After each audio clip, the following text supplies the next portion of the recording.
Getting into your appointment with the midwives or maternity care professionals and having a good understanding of what terminologies or acronyms they are using is a good way to feel empowered and in control of your care during pregnancy, labor, and birth.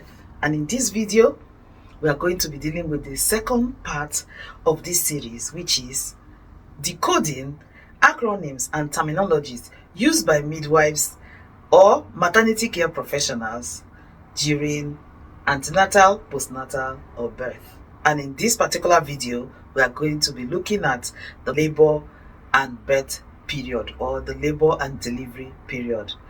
If you've not watched the part 1 of this series, then I'm going to be linking it in the description box, and also at the end screen. Do well to watch it to gain a full understanding and interact like a pro with your midwife, your doctor looking after you in pregnancy, or be able to read your maternity notes conveniently.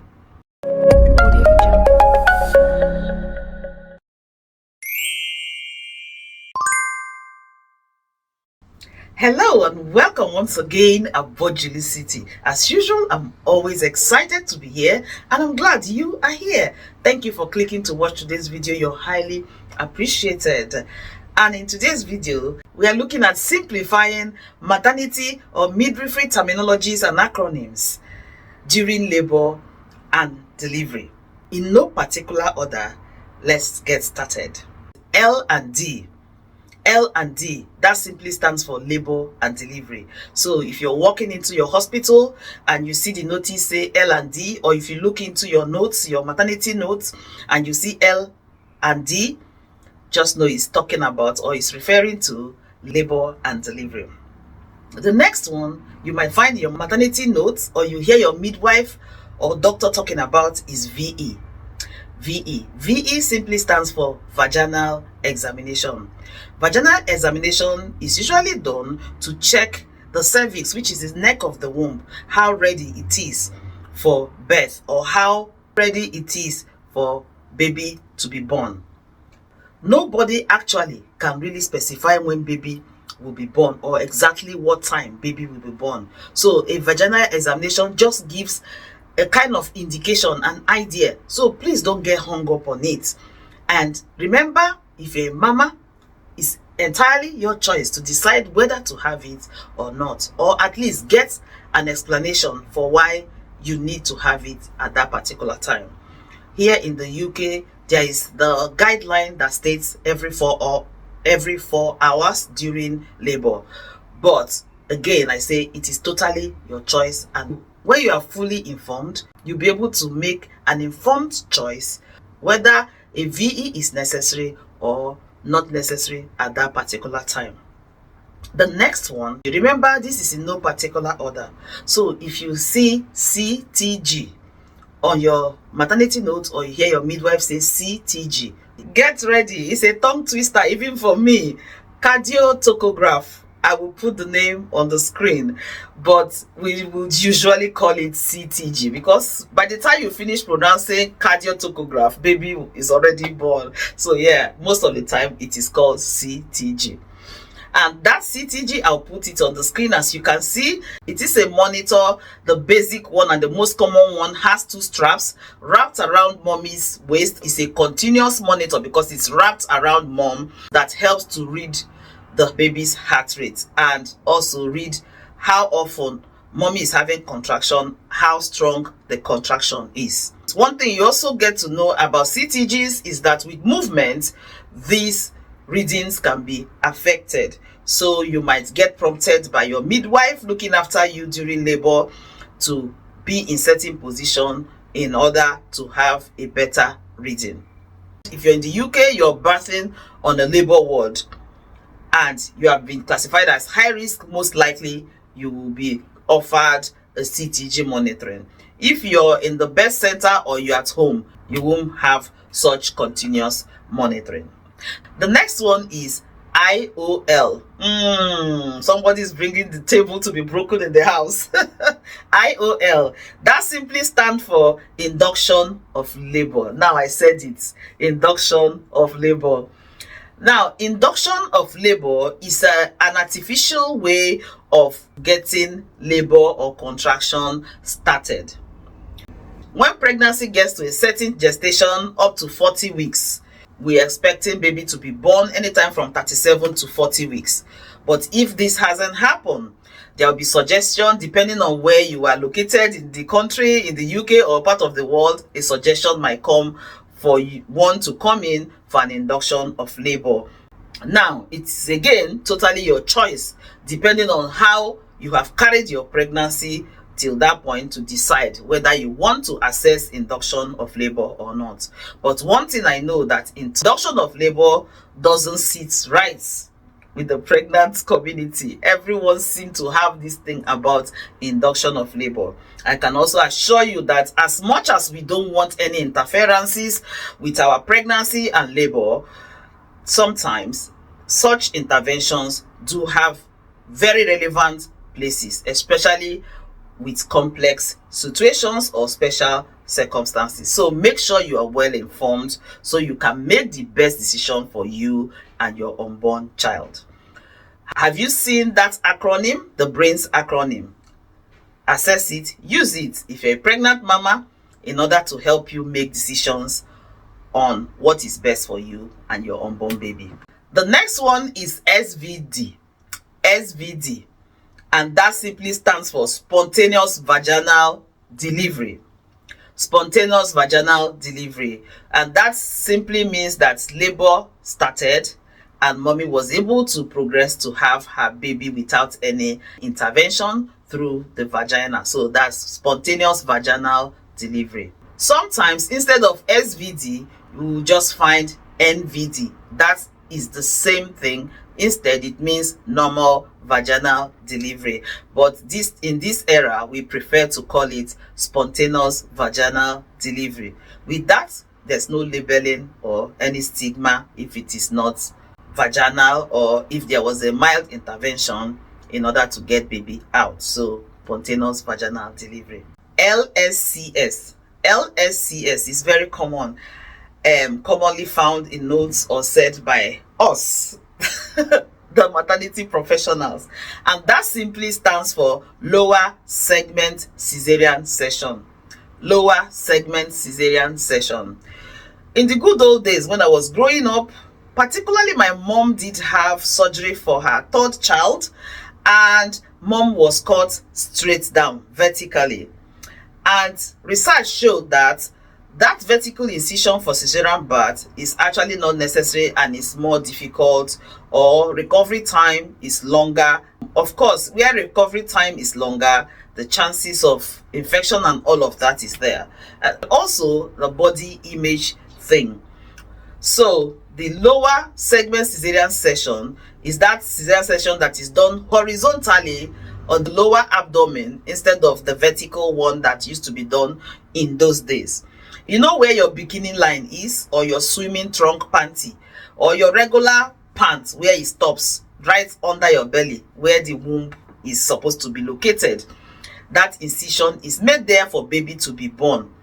So in recent time, if a woman is going to have a cesarean section, the most preferred and recommended is the lower segment cesarean section. That way, the issue of being body conscious is reduced, because it literally gets buried away by the pubic hair. And also, if one wants to go to the swimming pool, then the scars is hidden because the pants is covering it. So it makes it feel better. Recovery time is also equally quicker as opposed to the vertical one that goes through the navel and all of that. So when you see LSCS, it stands for lower segment cesarean section. Another word or terminology you might also find during labor and delivery is the ventouse or the vacuum cup. Some also call it the kiwi cup or kiwi cap. That is simply, as shown on the screen, an intervention during vaginal birth, sometimes based on the weight of baby or circumstances surrounding the mom. Mom might require a bit of help, or baby might require a bit of help to get that motion to be birthed through the birth canal. And the cap or cup is placed on the baby's scalp to get that pressure or motion that will help baby navigate the birth canal to be born. This is usually done here in the UK by the obstetrician or the doctor that is delivering the baby. Another common terminology you might find in your maternity notes or being spoken by midwives and those who look after pregnant women during labor and birth is the word SHROM. It's so smooth with the mouth that sometimes you forget that they are acronyms. SHROM simply means spontaneous rupture of membrane. And the membrane we are talking about here is that water that surrounds baby, the amniotic fluid. When it ruptures naturally, it is known as SHROM, spontaneous rupture of membrane. And we typically prefer SHROM to happen from 37 weeks and above. Anything under, there will have to be an intervention. At any point you notice your water has gone, you have SHROMed. Now we can use the word together. If at any point you notice you have SHROMed, you already know the meaning. Pop a clean pad into your panty and ring or contact your midwife or maternity unit immediately. The maternity units open 24/7. So contact them in order for them to give you a person-centered advice on what to do next. The sister to SHROM is the next one, and that is PROM. And this simply stands for premature rupture of membrane. Premature rupture of membrane. So we know rupture of membrane at this point is talking about that fluid, your amniotic fluid, or that fluid that is surrounding baby during pregnancy. When it ruptures prematurely, that is before labor starts. So it could rupture from 37 weeks, but before you begin to feel any labor. That we refer to as PROM, premature rupture of membrane. I will also mention that when you contact your midwife or maternity unit, if it is PROM, you might be asked to come in, and there's a test that is usually done which will indicate whether it is really the amniotic fluid that has ruptured, or due to the weight of the baby, it might be just the pressure on one's bladder. So that is one of the reasons why it's important to contact your midwife or doctor looking after you in pregnancy. It's also crucial that I mentioned that up to 10% of women will experience PROM, that is having their water rupture before they begin to feel any contractions or what we generally call labor. For my second baby, I had PROM. So my water went before any indication of labor at all. The other one I would say to follow this will be SHOW. Like I said, it's in no particular order. The SHOW simply is that bloody membrane or pinkish membrane, something like mucor, that comes out.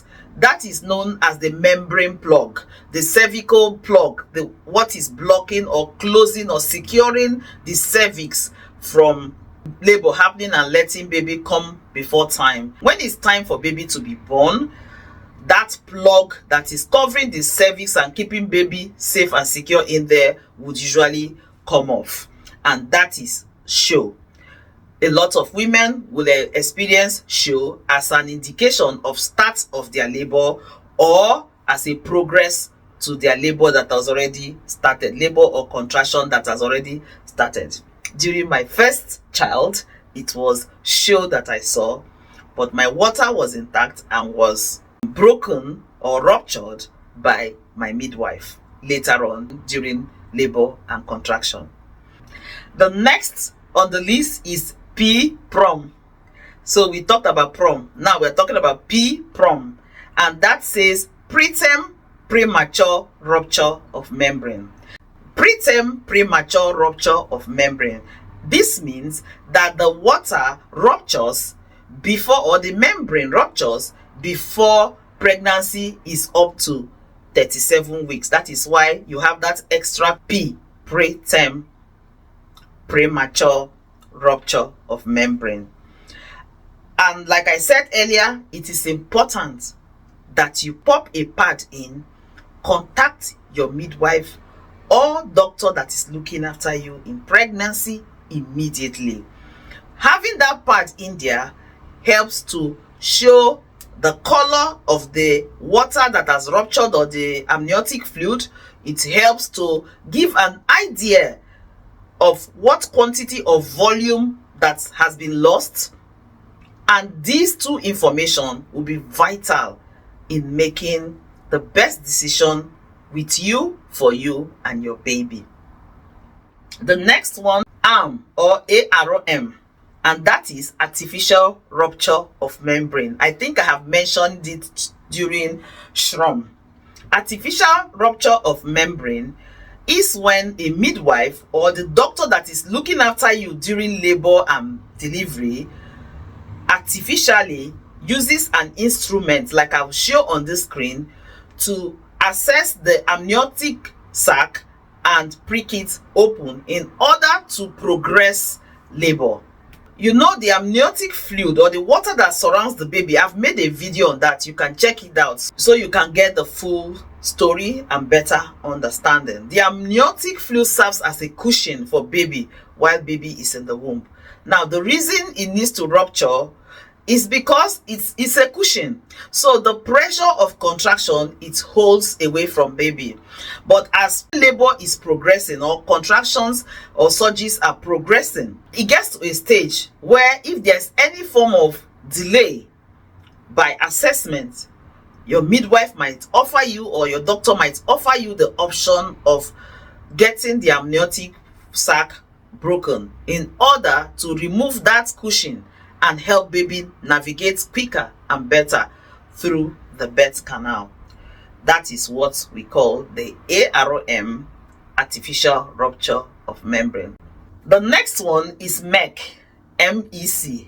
MEC stands for meconium, and meconium refers to the first poop a baby has, hopefully when it is born. I say hopefully because one thing we don't want to see during birth is seeing the amniotic fluid. Remember, we talked about putting in the pad. If you notice that that pad is a bit greenish or brownish, it could be a good indication that baby has passed his first poop while still unborn, and that is a clear indication that baby is struggling a little bit and baby is experiencing more stress than we would love baby to during that birthing process. But we like to see the first poop in baby's nappy after baby is born. It is greenish, as you can see. It is sludgy, slimy, and it is tasking to wipe off baby's skin. But it's good news when we see that. The next one is VBAC. VBAC. VBAC simply stands for vaginal birth after cesarean section. Sometimes a woman might end up with cesarean section, or CS as we will most likely call it, with a first pregnancy, and after that pregnancy, if the woman gets pregnant, you usually find that as part of the documentation or her notes by the midwife or the doctor with that acronym VBAC, and that is simply telling the other healthcare professional that mom had a previous cesarean section. Now, extra monitoring are required in order to facilitate a VBAC, but it is absolutely doable. It's important to get yourself informed and speak confidently with your midwife or doctor looking after you in pregnancy in order to facilitate a VBAC. I would forget to mention dilation. So we'll come back to the cervix. The cervix is the neck of the womb, and for birth to happen, that closed cervix has to go from not dilated at all to 10 centimeter dilated, and that is what we call the full dilation.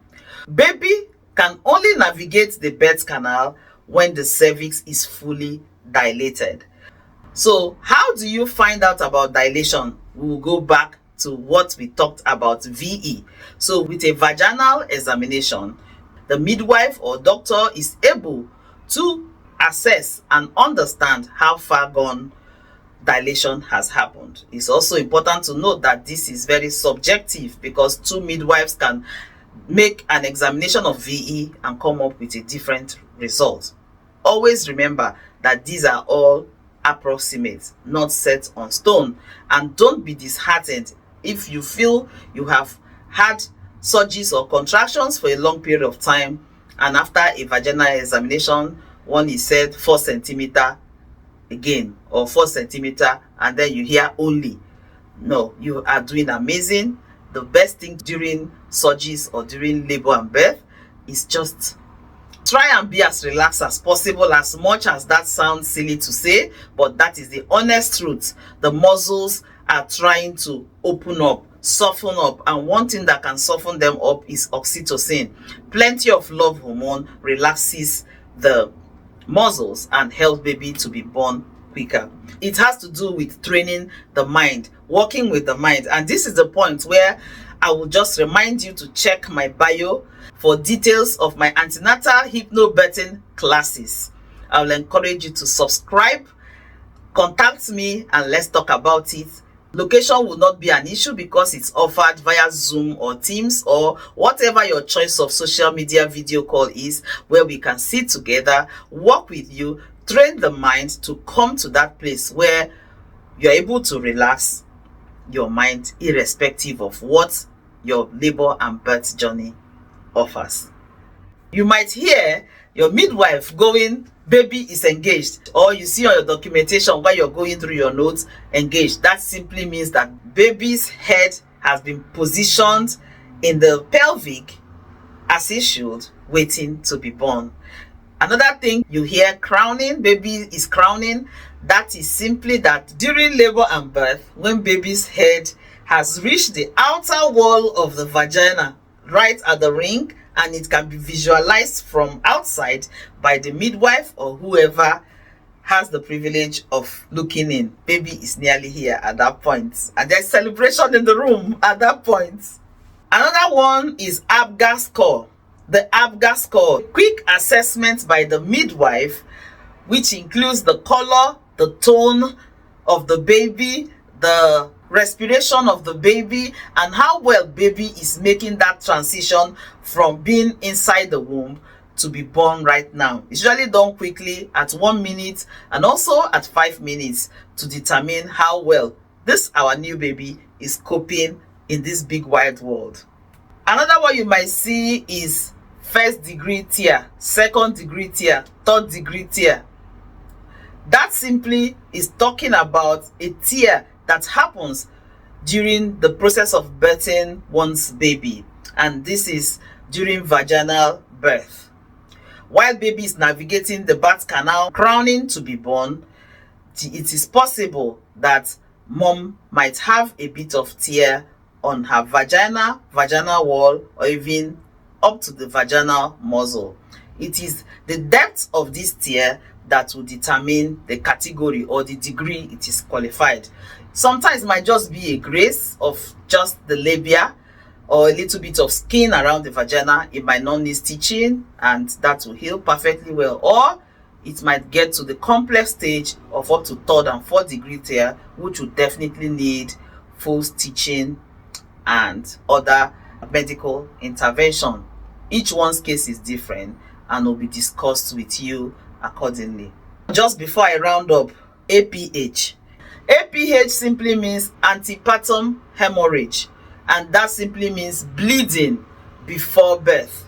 Bleeding before birth. So if you experience any form of bleeding during pregnancy, during labor, speak up.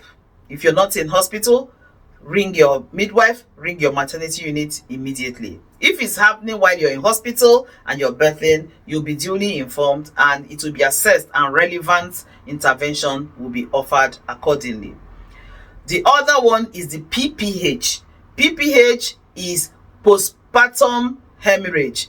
Postpartum hemorrhage simply refers to bleeding following the birth of one's baby. This also comes in different degrees and category, and intervention is given depending on the volume that is lost and the impact it has on the woman birthing or who has just given birth, on the postnatal mom. Rest assured that healthcare professionals, your midwife and doctors, are well trained to look after you through this period and will keep you informed as well. So that is it. Labor and delivery acronyms made easy. I hope you found this information useful. Don't forget to like this video if you haven't. Subscribe if you have not yet subscribed. Leave me a comment. If you think there's anyone I missed, I'm sure there's a few that I didn't cover. Let us know in the comment section. I love to hear from you in the comment section. Educate us. Enrich our diary of midwifery and maternity jargons. Let's simplify them for better understanding and empowerment. The next video will be acronyms and terminologies made easy during postnatal period. Till I see you next time, don't forget, your health is your wealth. Click on these videos popping up. I'm sure you find them insightful. Don't forget to check out my bio for antenatal, hypnobirthing, breastfeeding support, and postnatal support. All can be offered online for your convenience. Bye-bye.